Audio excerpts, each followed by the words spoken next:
ডেঙ্গুর হটস্পট বরগুনায় কমছে না আক্রান্তের সংখ্যা। প্রতিদিন 20 থেকে 50 জন আক্রান্ত হচ্ছে ডেঙ্গুতে।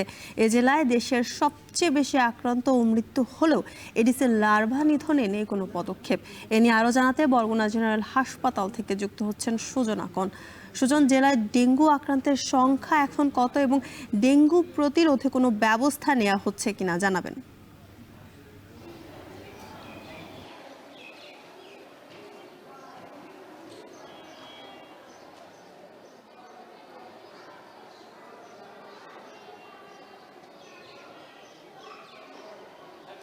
যথিকা, বরগুনায় ডেঙ্গু পরিস্থিতি এখনও কোনোভাবেই স্বাভাবিক হচ্ছে না। বিশেষ করে এই যে বৃষ্টির মৌসুম শেষ হয়েছে, আপনি জানেন যে শীত শুরু হয়েছে। এই সময়টায় আসলে ডেঙ্গু পরিস্থিতি একেবারেই স্বাভাবিক হওয়ার কথা থাকলেও এখনও প্রতিদিন এই জেলায় 20 থেকে 50 জন মানুষ ডেঙ্গু আক্রান্ত হয়ে বিভিন্ন হাসপাতালে ভর্তি হচ্ছেন। বরগুনা সিভিল সার্জন অফিসের দেয়া সর্বশেষ তথ্য অনুযায়ী গত 24 ঘন্টায় মূলত 26 জন নতুন করে মানুষ ডেঙ্গু আক্রান্ত হয়েছে এবং বরগুনা সদর হাসপাতালে এখনও 65 জন রোগী এখানে চিকিৎসা নিচ্ছেন।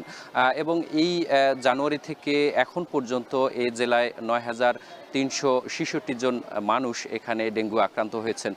বিশেষ করে আরেকটি বিষয় যদি বলতে হয়, বরগুনায় এখন পর্যন্ত আমি বেশ কয়েকদিন ঘুরে দেখেছি ডেঙ্গুর বিষয়। মূলত এই যে পৌর কর্তৃপক্ষ থেকে শুরু করে যারা সংশ্লিষ্ট রয়েছে তাদের আসলে ডেঙ্গু এবং ডেঙ্গু লার্ভা নিধনে কোনো ধরনের পদক্ষেপ আমার চোখে পড়েনি। এবং এখানে যারা বাসিন্দারা রয়েছে তারা বলছে যে এখানে বরাদ্দ না থাকায় তারাও বেশ কয়েকবার পৌর কর্তৃপক্ষের কাছে বারবারই অভিযোগ করেছেন যাতে ডেঙ্গু লার্ভা নিধনে তাদের কোনো পদক্ষেপ নেওয়া হয়, কিন্তু সেটিও তারা বলছে যে সরকারিভাবে বরাদ্দ না থাকায় সেটিও তারা করছে না। অন্যদিকে মূলত বরগুনার পাথরঘাটা এবং আমতলীতেও এই ডেঙ্গু পরিস্থিতি এখন অনেকটাই ভয়াবহ। বিশেষ গত পরশুদিন আমতলীর এক বাসিন্দা মূলত ঢাকা এনাম মেডিকেল কলেজ হাসপাতালে ডেঙ্গু আক্রান্ত হয়ে মৃত্যুবরণ করেন। এবং এই সর্বশেষ তথ্য অনুযায়ী বরগুনায় কিন্তু এখনও কোনোভাবেই ডেঙ্গু নিয়ন্ত্রণ হচ্ছে না। এবং চিকিৎসকদের সঙ্গে আমি কথা বলেছি যে এখনও এই শীত মৌসুম শুরু হওয়ার পরেও কেন এই এলাকায় ডেঙ্গু পরিস্থিতি স্বাভাবিক হচ্ছে না। তারা বলছে যে ব্যক্তি পর্যায়ে যে সচেতনতা সেটি বৃদ্ধির বিষয়ে তারা জোর দিয়েছেন। বিশেষ করে তারা বলছেন যে এখন যে রোগীরা ভর্তি হচ্ছেন তারা মূলত গ্রাম পর্যায়ের যে রোগীরা, অর্থাৎ প্রত্যন্ত এলাকার যে মানুষজন তারাই কিন্তু বেশিরভাগ আক্রান্ত হচ্ছে। তারা বলছেন যে বাড়ির আঙিনায় যে বৃষ্টির পানি জমে থাকার যে বিষয়টি সেটি যেন তারা সচেতন হয় এবং ঘুমানোর আগে অবশ্যই মশারি টাঙিয়ে যেন ঘুমায় সেটির বিষয়ে চিকিৎসকরা জোর দিয়েছেন এবং বলেছেন যে ব্যক্তি উদ্যোগে যে সচেতনতা সেটি যেন তারা নিয়ে থাকেন।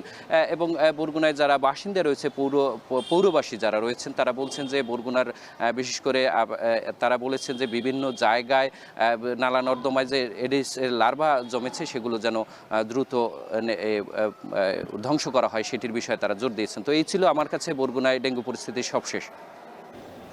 বরগুনা থেকে ডেঙ্গু পরিস্থিতির খবর জানাচ্ছিলেন সুজন আকন। বিশ্বের সবচেয়ে মজবুত আরএফএল ল্যাডার, যা 606